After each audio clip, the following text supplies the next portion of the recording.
So, wala kayong audio interface, wala kayong sound card, pero gusto nyong i-connect ang inyong analog audio mixer sa inyong PC for playback or for recording na din?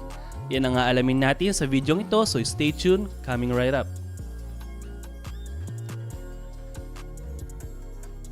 So, hello everyone, this is Michael. I'm also known as Mr. Introvert. So, sa mga bago dyan, welcome sa ating channel. So, ang mga ginagawa natin sa channel natin is nag-review tayo ng mga audio equipment, sa mga for recording, or minsan nagko-cover songs din tayo. Syempre, yung mga nire-review natin is mga budget-friendly lang. So, kung ikaw ay estudyante or kapos sa budget or naghahanap lang talaga ng mga hindi mabibigat na equipment, so welcome kayo sa ating channel. So, kung di pa kayo nakasubscribe, please consider subscribing sa ating channel para ma-update kayo sa ating mga susunod pang video. So, huwag kang mag-alala, libre lang ang subscription sa atin. So, click subscribe na. Hindi na tayo magpapaligo-ligoy pa. Itong audio mixer na ating i-connect ngayon sa ating PC ay Bedo AK4. So, meron na rin tayong review nito sa ating channel. Ilalagay ko na lang yung link sa baba at kung paano ito gamitin. Okay? So, kung bago lang kayo sa mga audio mixer, meron akong tutorial dyan. Meron akong guide at paano natin to mabibili. Okay? So, sa mga marunong na dyan, naghahanap naman paano ito i-connect sa ating PC. Pero wala pa kayong ganito, lalagay ko na lang din yung link sa baba. Alright? So, itong audio mixer na ito ay Bedo is analog mixer. Okay? Meron kasi mga mixer na meron na siyang built-in sound card or built-in na audio interface na meron talaga saksakan sa likod. Yung mga printer na cord, diba? Tas isasaksak sa PC, then makadedetect na siya ng PC. Okay? So, itong iBedo AK4 at yung mga similar na mixer na ganito is wala siya. Analog lang siya. So, paano ba natin ito i-connect sa ating PC para makapag-playback ng mga songs at syempre ma-record na rin yung mga input na sound dito, okay? So, yan yung aalamin natin sa video ito. Okay, magalala, madali lang ito. Iisang cord lang yung kakailanganin natin dito para ma-connect natin itong audio mixer natin. So, hindi na tayo bagong bagay sa pagko-connect ng mixer sa ating PC kasi way back 5 years ago, 6 years ago, gumawa na rin ako ng tutorial niyan. Pero syempre, mga lumang mixer yon. Yung kung di kayo sa mga familiar sa Yamaha, di ba, na mga F4, kaya Yamaha F4 na mixer, yun yung kinonect natin sa PC. Pero mahaba yung explanation ko doon, napakarami yung gagawin. Pero eto, beginners friendly ang gagawin natin. Isang cord lang ang gagamitin natin. So, ano ba yung cord na ating gagamitin? Okay? So, ang cord na gagamitin natin ay itong cord na ito. Okay? So, yung cord na to is type A na cord na side at ang kabilang side is type A din. Type A to type A na cord. So, yung link nito, lalagay ko na lang din sa baba kung gusto nyong umorder. Okay? Itong binili ko is 3.1 ata. Tama, 3.1. Meron din kasi tinatawag na 3.0 pero ang in-order natin is 3.1. Kaya color blue yung kanyang yung kanyang saksakan dyan. So, meron din isang paraan kung ayaw nyo ng ganito. Meron din tayong tinatawag na adapter na ganito. Okay? Ito yung parang OTG rin siya pero magkabaliktad. Yung port niya is type A, pero yung saksakan niya sa likod dito is type C. So, ano yung gagamitin natin dito? Gagamit kayo ng cord ng charger nyo. Yung data cable, okay? Hindi yung type C na pang charging lang. May kaiba kasi yun. So, yung gagamitin nyo, yung original na cord ng inyong phone. Yung pwedeng pang charge at pwedeng pang transfer ng file sa PC, okay? So, yan. Or, pwede rin ganito. Same lang sila, okay? Ilalagay ko na lang yung link sa baba kung gusto nyong umorder. So, paano ba to gagawin? Of course, bubuksan ninyo inyong PC, then etong cord na ito is isasaksak natin ito saan? So, i-connect natin siya dito sa may USB. Okay? So, ito palang USB port na ito, hindi lang ito pang USB stick na mag-play ng audio. Yung mga may USB stick na may music na files, di ba? Hindi pala. So, ganitong mga mixer, pwede nyo siyang i-connect dito. Sasaksak natin siya dito. Okay? Ganyan. And then, isasaksak natin yung kabilang end sa may PC. And then, makikita nyo dito, sa may screen niya dito, na mayroong nakalagay na PC. So, kapag ginawa natin to, ma-activate yung PC mode niya. Okay? Hindi na tayo gagamit ng iba't ibang cord adapter na dito sa out. Okay? Or sa dito pa sa isang out na XLR, hindi natin gagamitin yan. Okay? So, pwede natin gawin to kung gusto natin mag-playback. Halimbawa, nasa live situation tayo. Gusto yung i-playback yung song galing PC, pwede ito. At pwede natin i-record yung mga nasa mic na ginagamit sa live na situation, mare-record natin sa PC live. Okay? So, ang kulang na lang nun, camera, yung katulad na ginagamit natin. So, yun ang gagawin natin ngayon sa pagkakataong ito. So, ngayon syempre, sasaksak muna natin yung power supply ng ating PC. Bubuksan natin at ko-connect natin to sa ating PC. Okay? So, ipapakita ko sa inyo kung paano natin siya mare-record sa PC. Well, madali lang naman yan eh. Sasaksakan natin ito mamaya ng mic. Itong mic na gamit ko. Itong cord naman, sasaksak natin sa PC. Hindi ko siya mapapakita sa inyo na rekta guys dahil naka-record tayo sa PC. Kailangan ko patayin yung recording natin. Pero yun lang naman pinaka-basic. So, start na tayo. Papatayin ko na itong ating recording. Alright, so yung naririnig nyo audio ngayon, ito na yung audio na ating mixer na connected sa ating PC. So, ngayon, nare-record ko sa ating cellphone yung situation ng ating mixer. So, pakita ko na lang sa screen. So, nakikita nyo ngayon ang pumapalo ang ating microphone dito dahil connected ng ating microphone. Then, yung ating headphones sa suot ngayon na-connect sa ating phones at yung kanyang sound ay naka-set dito.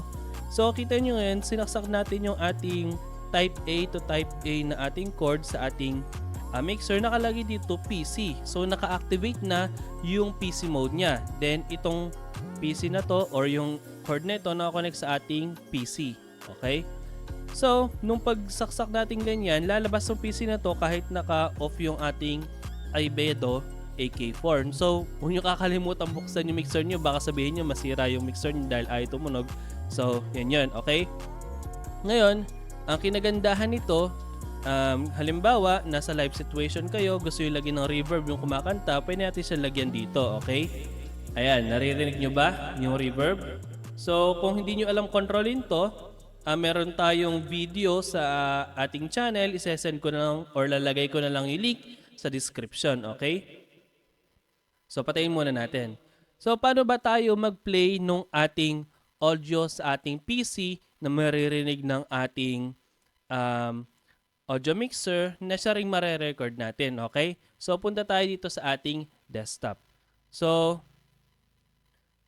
ito yung ating desktop. Ang una niyong gagawin, syempre, pipiliin nyo sa setting yung ating audio mixer. So, pupunta tayo dito sa may setting dito. Naka Windows 11 pala tayo. So, kung Windows 10 kayo, medyo similar lang. Okay, eto. Marami tayong mga output device dito. Pero syempre, ang pipiliin natin yung mixer natin. So, ang mixer natin, itong speaker Geely BR21. Pero syempre, depende na lang kasi may nakita akong gantong mixer pero iba yung output na name niya. Okay? So, kapag kasi inalis nyo to, pag dinisconnect nyo yung mixer, then mawawala tong speaker Geely BR21. Ibig sabihin yun yung mixer natin. So, testing nyo na lang. So, ako na testing ko, ito yung ating mixer. And then sa setting nung ating OBS, ito, watch out kayo, di ba? Halimbawa, nire-record nyo yung live situation, meron kayong camera, then nire-record nyo yung inyong microphone. So dito sa setting, make sure na naka-turn off yung system na audio natin. So ibig sabihin, hindi mare-record ng OBS yung system na sound natin. Bakit? Kasi yung output ng ating PC is mare-record na ng ating mixer gamit yung cable na ginamit natin na Type A to Type A. So, yun yung input niya. So, di natin kailangan ng system audio. So, patayin natin yan para maiwasan yung feedback or yung echo. Okay? Tapos, eto naman, mahalaga to. Dito tayo sa may setting. Okay? Punta tayo dito sa setting. Okay? Dito, nagkamali ako dito kanina. Kaya inulit ko to. Actually, second time ko na itong i-record. Kanina, nandito yan.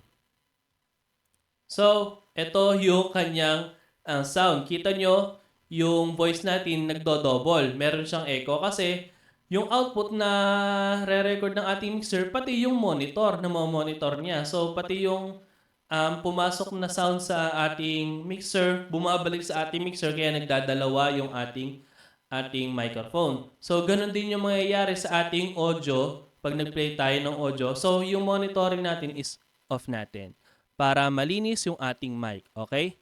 So, yan yung ating setting dyan.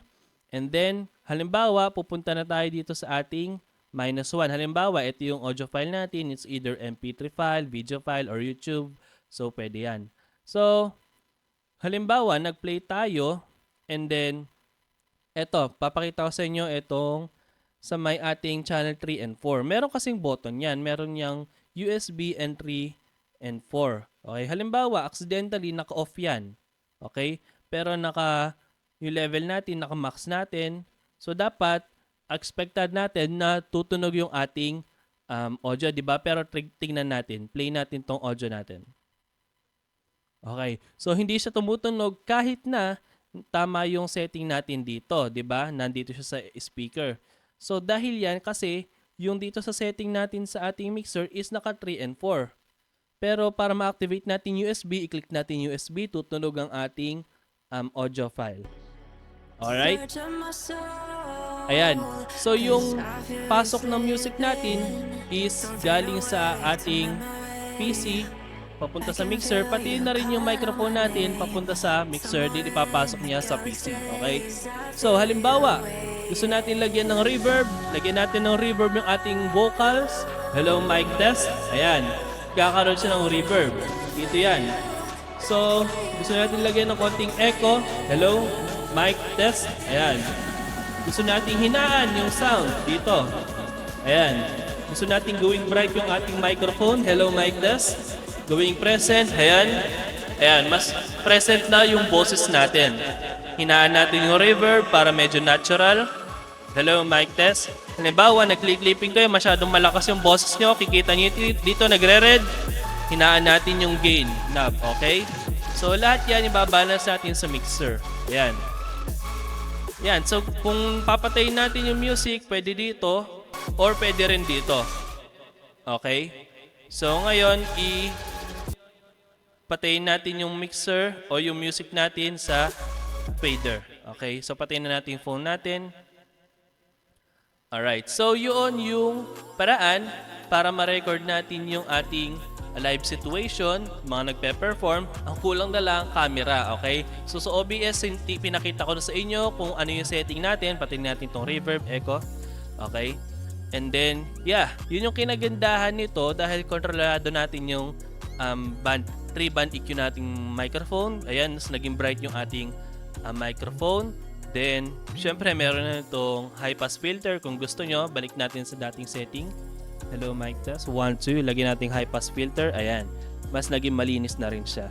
Sa pad, halimbawa, masyadong hot yung ating microphone. Ayan. Balik natin. Okay? Marami kayong control na magagawa kung mako-connect natin yung ating mixer sa ating PC. Okay? So, ano yung advantage and disadvantages nito compare sa kung gagamit tayo ng audio interface or sound card? Okay? So, ang advantage nito, madali lang siya, may effects na siya agad, tamang-tama siya sa live situation, okay? Pwede yung i-record, maglagay na lang kayo ng camera. Pero, ang disadvantage ito, kung gagamitin nyo siya sa studio recording, hindi siya maganda, okay? Dahil, yung i-play nyo, yung gumagamit ng digital audio workstation dyan, yung DAW, okay? Halimbawa, pinlay nyo sa digital audio workstation nyo yung backing track nyo. Magiging problema doon, ilalabas ng PC yung inyong backing track, ipapasok sa mixer. Ibig sabihin, halimbawa, yung vocal nyo nasa mixer sa channel 1, papasok din doon yung inyong instrumental. So, hindi siya recommended kung gagamit kayo ng digital audio workstation, okay? So, kapag ganun yung situation nyo, mas kailangan nyo gumamit ng audio mixer mas kailangan nyo gumamit ng audio interface or sound card.